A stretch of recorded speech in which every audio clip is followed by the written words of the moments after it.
Bookworms, welcome to the Weekend Readers Book Club. Thank you for joining us. In this episode, we are tackling the last book of the Hannibal Lecter trilogy. We are discussing, because we've read, Hannibal by Thomas Harris.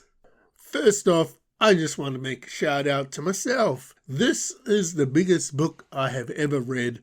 1,200 pages, 3 books in one big mamma jamma of a novel, and I finally got through it. It's been a journey, but whoo, what a series the Hannibal Lecter trilogy has been.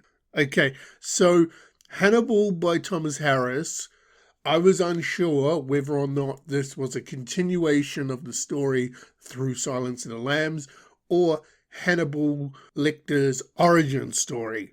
So this book carries on the story to a degree of Silence of the Lambs. We feature Hannibal in the story, Clarice, some of the supporting characters from the old Silence of the Lamb and Red Dragon story pop up a little bit here and there, especially the police officers, but we have a new villain.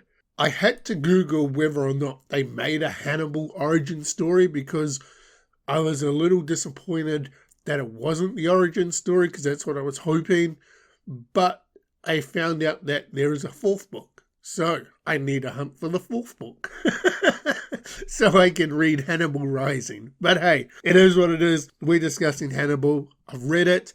This is my review. So I want to start off, I enjoyed the interactions in this story, similar to Silence of the Lambs with Clarice and Hannibal Lecter.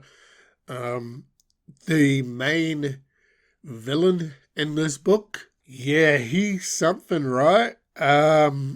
He's a survivor that likes to eat or likes to drink kids' tears. I am completely captivated with the Mason character in this book, similar how I was with Buffalo Bill and to a degree Red Dragon in the first book. So villains, I'm on point. And where he drinks kids' tears, it's even like tick in a box for me. There was some clawbacks in this book where Clarice visits the old asylum where she first met Hannibal Lecter, and we meet one of the characters from Silence of the Lambs there. I was like, oh, that's pretty cool. That's pretty legit. And then we also re-meet the caretaker of Hannibal Lecter as well in this story. So he pops up every now and then. So yeah, that was cool as well. The overseas part where Hannibal is based on Florence, I found that part a bit weird. Like, I get why he went overseas. However, I just found that part sort of dragged, but I understood what Thomas Harris was doing in relation to world building. Hannibal's life over there. It didn't really pick up for me. Like, the story was sort of, I found the first half of the book about, okay, we're world building, I get it. But then the second half of the book, it really picks up. And I really enjoyed the second half of the book where, stuff goes on overseas and then Hannibal Lecter finds himself back in the United States. That was enjoyable. The cat and mouse that he was doing with Mason, that was enjoyable. And then the cat and mouse that they were doing with Clarice as well, with Mason's characters following her and whatnot, that was enjoyable too. Oh, and the crooked bad cop, naughty. So overall, this book was a hell of a lot of fun. However, do need to talk about the ending. I was on board with this whole book until, including the part where he takes the bad cop, the cop that's trying to deceive and give Clarice a bad name, and he's working with Mason. He is there with Hannibal Lecter and Clarice having dinner, and Hannibal removes his scalp and slivers off a slice of brain of his and cooks it up and they eat it. I'm all on board up till there. Then we get the weird part where Clarice is all like, here, have a titty. And then Hannibal's like, Mommy. And then we get some jacked up story where they end up happily ever after together. and they're living in Buenos Aires, Argentina or somewhere. I'm like, I get the fact that she was highly medicated. I get the fact that she may be highly medicated on some stuff that's not prescribed to her. But that whole scene and the ending, how the book ended, I was just like, yo, this is weak sauce. This is not what I wanted. I'm like, how did we get to the point in the characters where they fall in love with each other? Or it's just a relationship out of convenience. I don't know. But how did we go from chasing each other down, trying to be good cop, bad criminal, and I get that Clarice is suspended from the force because of the actions in this book, but how do we go from that to let's be a couple on the run per se? It's really weird, and the ending was just pure weirdness for me, and yeah, I didn't like it. So overall, I really enjoyed the book.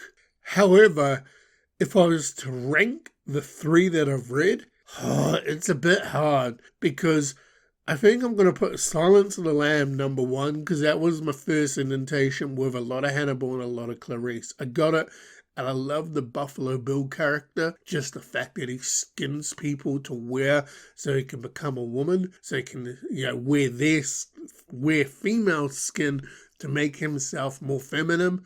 That's pretty weird and it's pretty creepy.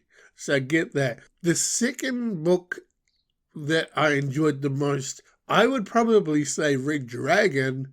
However, I enjoy Mason the character better than the Red Dragon, but I enjoyed the Red Dragon storyline better, if that makes sense. And third would be Hannibal, but again, evilness of characters, Mason's ahead of Red Dragon, but Buffalo Bill's still number 1. But yeah, I'm really intrigued for the movies now to see how they portray all the villains in these movies, especially Mason and his roided up sister who just cracks walnuts and is like a raging, and I'm like, whoa, the way I've pictured her is like some big Russian chick, just like jacked up, yoked to the gills, just like, yeah, I'm a bad villain. I hope that's what I get. I hope I don't get something different. So yeah, I'm also intrigued to see how they actually portray Mason, because Mason's character, spoiler if you haven't read the series, he is supposedly the one of 2 survivors of Hannibal Lecter, but he jacked up, like he should be dead. So I'm actually intrigued now to read Hannibal Rising, the origin story, because I hope it covers everything to do with his character, her, like the sister, and also all the other characters that he has supposedly killed. That's what I'm hoping we get with Hannibal Rising. So I am off to the library to try and book that book to read because I don't own it yet. So overall, the question will be, will Red Dragon, Silence of the Lamb, and Hannibal by Thomas Harris be going onto my bookshelf? It's one book as an omnibus. Is it going to be making my bookshelf? The answer is yes. I really enjoyed the 3 stories. The overall ending sucked ass. I get that. But the journey that I went on from book 1 to book 3, really enjoyed the journey, really enjoyed the characters, really enjoyed the villains. And I don't know, is Hannibal Lecter a villain? I don't know, because he didn't really do, like, yeah, he killed some people, but he wasn't as, like, weird and Fruit Loopy as the actual villains in the book. So, I don't know. I'm just saying, I really enjoyed the whole thing. Yeah, welcome to the bookshelf, the Hannibal Lecter trilogy omnibus. So Bookworms, as one book closes, another book has to open, and it is now time to find out what the next read for the Weekend Readers Book Club is. And Bookworms, we can confirm we're going a bit lighthearted in this one. We are reading The Followers by Braden Godfrey. Now, this book I just found on my library app, and I'm actually going to listen to it via audiobook. I wanted to give audiobook a try, so The Followers by Braden Godfrey. You are the next read or listen for the Weekend Readers Book Club. So Bookworms, that was my review and rant of the book Hannibal, book 3 of the Hannibal Lecter trilogy by Thomas Harris. A book I did enjoy, didn't like the endings, the villains made it for me. Loved Mason, loved Mason's sister. I loved the interaction with Clarice and Hannibal, and Hannibal on the run. Hannibal coming back to the US. I enjoyed the dirty cop as well because he was trying to cover himself. Like, overall, enjoyed everything except the ending. But that is my discussion of Hannibal and also the Hannibal Lecter trilogy. Yeah, something I really enjoyed and very proud to have got through and actually enjoyed reading. And yeah, I'm now intrigued to watch the movies back to back to back. So yeah, that's something I need to do. So Bookworms, until next time, thank you for listening to me and happy reading.